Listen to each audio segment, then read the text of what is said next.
नमस्कार दोस्तों, इतिहास का धरोहर पर आपका स्वागत है। आज की कहानी एक कपटी संत और एक विधवा महिला की है। ये कथा बेहद दिलचस्प और शिक्षाप्रद है, तो आइए इसे सुनते हैं। एक शांत पहाड़ी की तलहटी में बसे एक छोटे से गांव के समीप घने जंगलों के बीच एक साधु तपस्या में लीन था। उनका नाम स्वामी शरणानंद था। उन्होंने सांसारिक बंधनों को त्याग कर आध्यात्मिक मार्ग अपनाया था। उनकी सरलता और ज्ञान के कारण गांव वाले उनका आदर करते थे। उसी गांव में एक 25 वर्षीय विधवा महिला रहती थी, जिसका नाम निर्मला था। निर्मला एक सुंदर लेकिन सादगी भरा जीवन जीने वाली महिला थी। पति की मृत्यु के बाद उसने बच्चों को पढ़ाने और जरूरतमंदों की सहायता में खुद को व्यस्त कर लिया था। फिर भी उसके मन में अकेलेपन की टीस छिपी थी। एक दिन जब वह अपनी गाय के लिए जड़ी बूटियां लेने जंगल गई, तो उसकी भेंट स्वामी शरणानंद से हुई। उनकी शांत आंखों और सरल जीवन शैली ने निर्मला को प्रभावित किया। उसने उन्हें प्रणाम किया और मार्गदर्शन मांगा। स्वामी जी ने उसे कुछ ध्यान विधियां सिखाईं और कहा, अकेलापन केवल मन की एक दशा है। जब मन शांत होता है तो सारा ब्रह्मांड ही साथी बन जाता है। समय बीतता गया और निर्मला स्वामी जी से मार्गदर्शन लेने नियमित रूप से आने लगी। उनके बीच एक अनोखी समझ विकसित हो गई। धीरे धीरे निर्मला स्वामी जी के प्रति आकर्षित होने लगी। उसकी खुशी अब उनके ज्ञान और करुणा में बसने लगी। स्वामी शरणानंद ने भी निर्मला के समर्पण और सरलता को महसूस किया, परंतु उनके भीतर द्वंद्व चल रहा था। निर्मला की श्रद्धा अब एक गहरे भाव में बदलने लगी थी। वह स्वामी जी की हर बात ध्यान से सुनती और पालन करती। उधर स्वामी शरणानंद भी कहीं ना कहीं निर्मला से प्रभावित हो रहे थे, परंतु इस भाव को भीतर दबाए हुए थे। एक दिन जब निर्मला स्वामी जी से मिलने आई, तो उसने साहस करके पूछा, स्वामी जी, क्या त्याग का अर्थ हमेशा अकेले रहना ही है? क्या प्रेम भी त्याग का एक रूप नहीं हो सकता? स्वामी शरणानंद कुछ क्षण शांत रहे। यह प्रश्न उनके भीतर गूंजने लगा। अंततः उन्होंने उत्तर दिया, प्रेम और त्याग एक ही सिक्के के दो पहलू हैं। प्रेम वही है जिसमें त्याग हो, लेकिन मेरे लिए इस जीवन का उद्देश्य अलग है। मैंने सांसारिक इच्छाओं को त्याग कर आत्मिक शांति का मार्ग अपनाया है। निर्मला हल्के से मुस्कुराई और बोली, शांति का मार्ग कभी कभी किसी के साथ चलने से भी मिल सकता है। अकेलेपन और तपस्या में अंतर होता है स्वामी जी। यह शब्द स्वामी शरणानंद के मन में गूंज उठे। वह इस विचार में उलझ गए कि क्या उनका रास्ता सही था, या फिर निर्मला की बातें किसी नए सत्य की ओर संकेत कर रही थीं। कुछ दिनों बाद गांव पर एक बड़ा संकट आ गया। भारी बारिश के कारण आई बाढ़ ने कई घरों को नष्ट कर दिया और लोग अपनी जान बचाने के लिए संघर्ष करने लगे। निर्मला ने बिना रुके दिन रात पीड़ितों की मदद की। उसने अपने पास की हर चीज दूसरों की भलाई के लिए दान कर दी और लोगों के दुखों को कम करने में पूरी तरह समर्पित हो गई। स्वामी शरणानंद यह सब देख रहे थे। पहली बार उन्हें एहसास हुआ कि निर्मला का प्रेम सिर्फ उनके लिए नहीं था, बल्कि संपूर्ण मानवता के लिए था। वह खुद से सवाल करने लगे, क्या प्रेम वास्तव में त्याग से बड़ा है? क्या उन्होंने प्रेम के सही रूप को कभी समझा ही नहीं? बाढ़ का कहर बढ़ता जा रहा था। गांव में भोजन, पानी और दवाइयों की भारी कमी हो गई थी। निर्मला ने अपनी पूरी शक्ति और समर्पण से लोगों की सेवा की। खुद भूखी रहकर भी वह जरूरतमंदों के लिए भोजन जुटाती, बीमारों की देखभाल करती और बच्चों को सुरक्षित स्थान पर ले जाती। स्वामी शरणानंद ने इस निस्वार्थ समर्पण को देखा और भीतर गहरे बदलाव का अनुभव किया। उन्हें महसूस हुआ कि निर्मला का प्रेम केवल एक व्यक्ति के लिए नहीं, बल्कि यह पूरी मानवता के लिए करुणा का प्रतीक था। एक रात जब निर्मला थकी मांदी और घायल अवस्था में एक पेड़ के नीचे बैठी थी, स्वामी शरणानंद उसके पास आए और बोले, निर्मला, तुमने जो त्याग किया है वह सच्चे प्रेम का सबसे सुंदर रूप है। तुमने मुझे प्रेम का ऐसा स्वरूप दिखाया जिसे मैं अब तक नहीं समझ पाया था। निर्मला ने थकी आंखों से उनकी ओर देखा और धीमे स्वर में कहा, स्वामी जी, प्रेम में त्याग का स्थान होता है, लेकिन यदि प्रेम किसी को शक्ति और दिशा दे तो यह स्वयं तपस्या बन जाता है। स्वामी शरणानंद का हृदय इस क्षण द्वंद्व और शांति के बीच झूलने लगा। उन्होंने सोचा, क्या यह मेरा मार्ग बदलने का संकेत है? क्या मेरी साधना का वास्तविक उद्देश्य प्रेम और सेवा है? अगले दिन स्वामी शरणानंद ने गांव की सहायता के लिए खुद को समर्पित कर दिया। उन्होंने अपने साधना स्थल को एक राहत शिविर में बदल दिया और निर्मला के साथ मिलकर पीड़ितों की सेवा करने लगे। धीरे धीरे बाढ़ का असर कम होने लगा और गांव वाले अपनी टूटी हुई जिंदगी फिर से बसाने लगे। इस कठिन समय में निर्मला और स्वामी शरणानंद की सेवा ने न केवल लोगों के दिलों में उनके लिए सम्मान बढ़ाया, बल्कि उनके बीच भी एक अनदेखा गहरा रिश्ता पनपने लगा। एक शाम जब सूरज ढल रहा था और आकाश नारंगी आभा में रंगा था, निर्मला स्वामी शरणानंद के साधना स्थल के पास बैठी थी। उसने धीरे से कहा, स्वामी जी, मैंने सोचा था कि इस जीवन में मैं अकेले ही चलूंगी, लेकिन आपसे मिलकर एहसास हुआ कि किसी का साथ मिलना भी एक आशीर्वाद हो सकता है। स्वामी शरणानंद, जो गहरी सोच में थे, उसकी बात सुनकर ठहर गए। उन्होंने निर्मला की ओर देखा और कहा, निर्मला, मैंने प्रेम को हमेशा मोह समझा और उससे बचने की कोशिश की, लेकिन तुमने मुझे सिखाया कि सच्चा प्रेम खुद से ऊपर उठकर दूसरों की भलाई के लिए जीने का नाम है। तुम्हारे निस्वार्थ समर्पण ने मेरे हृदय को छू लिया है। निर्मला की आंखों में आंसू थे। उसने कहा, अगर प्रेम त्याग में है तो मैं अपना जीवन आपके साथ इसी सेवा और समर्पण के मार्ग पर बिताने को तैयार हूं।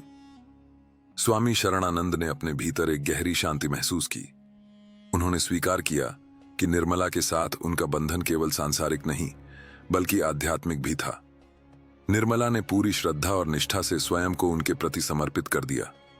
स्वामी शरणानंद ने भी उसके स्नेह और समर्पण को अपनाते हुए उसे विश्वास दिलाया कि उनका संबंध केवल आत्मिक नहीं बल्कि पवित्र रूप से भी पूजनीय है। एक रात जब पूरा गांव गहरी नींद में था, स्वामी शरणानंद ने निर्मला को अपने साधना स्थल पर बुलाया। उनके शब्दों में एक अलग मिठास और आकर्षण था। उन्होंने कहा, निर्मला, हमारा संबंध आत्मा तक सीमित नहीं रहना चाहिए, यह प्रेम की सबसे पवित्र अवस्था में बदल सकता है। निर्मला, जो पहले से ही उनके प्रभाव में थी, इस विचार का विरोध नहीं कर पाई। उसने इसे स्वामी जी के आध्यात्मिक ज्ञान का हिस्सा मान लिया। उस रात दोनों के बीच एक ऐसा संबंध बना जिसने निर्मला के जीवन को पूरी तरह बदल दिया। समय बीतता गया, लेकिन निर्मला के मन में धीरे धीरे कई सवाल उठने लगे। उसने देखा कि स्वामी शरणानंद कई अन्य महिलाओं से भी विशेष निकटता रखते थे। वे उन्हें अकेले में बुलाते और आध्यात्मिक ज्ञान के नाम पर उन पर विशेष प्रभाव डालते। एक दिन निर्मला खुद को रोक नहीं पाई और उसने गांव की एक वृद्ध महिला से बात की जो वर्षों से स्वामी शरणानंद को जानती थी। वृद्धा ने कहा, स्वामी शरणानंद एक ढोंगी हैं। वे विधवा और असहाय महिलाओं को अपने जाल में फंसाते हैं। वे उनकी भावनाओं और परिस्थितियों का फायदा उठाकर उन्हें अपना शिकार बनाते हैं। निर्मला का दिल टूट गया। जिसे वह सच्चा संत और प्रेमी समझ रही थी, वह केवल छल करने वाला व्यक्ति निकला। सच्चाई सामने आने के बाद निर्मला ने खुद से वादा किया कि वह स्वामी शरणानंद का असली चेहरा दुनिया के सामने लाएगी। उसने उन महिलाओं से बात करना शुरू किया जो उनकी चाल में फंस चुकी थीं। निर्मला पूरी तरह बदल चुकी थी। उन महिलाओं को हिम्मत दी और समझाया कि अब समय आ गया है जब उन्हें अपनी चुप्पी तोड़नी होगी। शुरुआत में कई महिलाएं डर रही थीं, लेकिन निर्मला ने उन्हें भरोसा दिलाया कि अगर वे सब मिलकर खड़ी होंगी तो सच की जीत जरूर होगी। उसने उन्हें याद दिलाया कि वे केवल पीड़ित नहीं हैं, बल्कि उनके पास शक्ति भी है। निर्मला ने एक सुनियोजित योजना बनाई। उसने गांव के मुखिया और अन्य वरिष्ठ लोगों को गुप्त रूप से इकट्ठा किया और उन्हें सबूत दिखाए। उसने उन महिलाओं की गवाही रिकॉर्ड की जिन्होंने स्वामी शरणानंद के छल का शिकार होकर अब सच बोलने का साहस किया था। धीरे धीरे गांव में चर्चा तेज होने लगी। फिर वह दिन आया जब निर्मला ने स्वामी शरणानंद के सामने पूरी सच्चाई को उजागर करने का निश्चय किया। वह गांव की अन्य महिलाओं और पुरुषों के साथ उनके आश्रम पहुंची। स्वामी शरणानंद हमेशा की तरह शांत और आत्मविश्वास से भरे हुए थे, लेकिन इस बार स्थिति अलग थी। निर्मला ने साक्ष्यों और गवाहों के साथ उनके सामने सवाल रखे। उसने पूछा, स्वामी जी, क्या आप बता सकते हैं कि आपके मार्गदर्शन में आने वाली अधिकांश महिलाएं ही क्यों हैं? क्यों हर वह स्त्री जो दुखी होती है अंत में आपके निजी आश्रम में स्थान पाती है? स्वामी शरणानंद पहले तो मुस्कुराए, लेकिन जब महिलाओं ने उनके खिलाफ खुलकर बोलना शुरू किया तो उनकी चालाकी धरी की धरी रह गई। कुछ महिलाएं रो पड़ीं, कुछ ने गुस्से में उन पर सवाल दागे। गांव के लोग अब सच्चाई को स्वीकार करने लगे थे। स्वामी शरणानंद ने अपनी अंतिम चाल चली। उन्होंने निर्मला को दोषी ठहराते हुए कहा, यह सब एक साजिश है। यह स्त्री केवल मेरी प्रतिष्ठा को नष्ट करने के लिए यह सब कर रही है। लेकिन अब उनकी बातों का असर किसी पर नहीं हो रहा था। गांव के लोगों ने मिलकर निर्णय लिया कि ऐसे ढोंगी को उनके बीच रहने का कोई अधिकार नहीं। उन्होंने स्वामी शरणानंद को गांव से बाहर निकाल दिया। उनके आश्रम को खाली करवा दिया गया और वह अब किसी और को धोखा देने की स्थिति में नहीं थे। निर्मला ने राहत की सांस ली। उसने न केवल अपने लिए न्याय पाया, बल्कि उन सभी महिलाओं को भी आजादी दिलाई जो वर्षों से भ्रम में जी रही थीं। वह जानती थी कि यह संघर्ष आसान नहीं था, लेकिन सच की राह पर चलने वालों की जीत निश्चित होती है। महिलाओं पर अब उसका कोई असर नहीं हो रहा था। वे जान चुकी थीं कि यह सब केवल एक ढोंग था। स्वामी शरणानंद की सच्चाई सामने आने के बाद गांव में हलचल मच गई। पंचायत ने इस मामले को गंभीरता से लिया और जांच शुरू कर दी। धीरे धीरे अधिक महिलाएं सामने आने लगीं और उन्होंने भी अपने साथ हुए छल की गवाही दी। स्वामी शरणानंद ने आखिरी कोशिश के रूप में खुद को निर्दोष साबित करने की कोशिश की। उसने कहा, यह सब मेरे खिलाफ रची गई साजिश है। मैंने हमेशा गांव वालों का मार्गदर्शन किया है, लेकिन अब कुछ लोग मुझे बदनाम करने की कोशिश कर रहे हैं। लेकिन अब उसकी बातों पर कोई विश्वास करने वाला नहीं था। निर्मला और बाकी महिलाओं ने पंचायत को वह सबूत दिखाए जो स्वामी जी के असली चेहरे को उजागर कर सकते थे। जैसे जैसे उसकी सच्चाई खुलती गई, वैसे वैसे गांव के लोगों का गुस्सा बढ़ता गया। लोग जो पहले उसे आदर से देखते थे, अब उसकी असलियत जानकर खुद को ठगा हुआ महसूस कर रहे थे। आखिरकार पंचायत ने निर्णय लिया कि स्वामी शरणानंद को गांव से निष्कासित कर दिया जाए। उसे तुरंत गांव छोड़ने का आदेश दिया गया। उसके आश्रम को बंद कर दिया गया और उसे फिर कभी लौटने की अनुमति नहीं दी गई। निर्मला और अन्य महिलाओं के साहस और एकजुटता ने गांव को एक बड़े धोखे से बचा लिया। उन्होंने यह साबित कर दिया कि जब महिलाएं साथ आती हैं और अन्याय के खिलाफ खड़ी होती हैं, तो कोई भी छल लंबे समय तक टिक नहीं सकता। अब गांव में एक नई जागरूकता थी। लोग पहले से अधिक सतर्क हो गए थे और महिलाओं ने अपनी शक्ति को पहचान लिया था। निर्मला को इस संघर्ष में कई कठिनाइयों का सामना करना पड़ा, लेकिन उसने हार नहीं मानी। उसने दिखा दिया कि सच्चाई और न्याय की राह कठिन हो सकती है, लेकिन अंत में जीत उसी की होती है। अब पहले जैसी नहीं रही थी। इसी भावनात्मक खालीपन का फायदा उठाने के लिए स्वामी शरणानंद ने चालाकी से अपने कदम बढ़ाने शुरू किए। उसने धीरे धीरे रानी के मन में यह विश्वास जगाया कि केवल वह ही उसकी व्यथा को समझ सकता है। स्वामी शरणानंद की बातों में एक अजीब आकर्षण था, जिसने रानी को धीरे धीरे उसके करीब ला दिया। रानी, जो अपने पति से भावनात्मक रूप से दूर महसूस कर रही थी, स्वामी जी की बातों में आ गई। उसने उसे यह विश्वास दिलाया कि आध्यात्मिक ज्ञान और आत्मा की शांति ही जीवन का असली सुख है। राजा चंद्रसेन इस बदलाव को देख रहे थे, लेकिन उन्हें समझ नहीं आ रहा था कि रानी की सोच अचानक इतनी क्यों बदल रही है।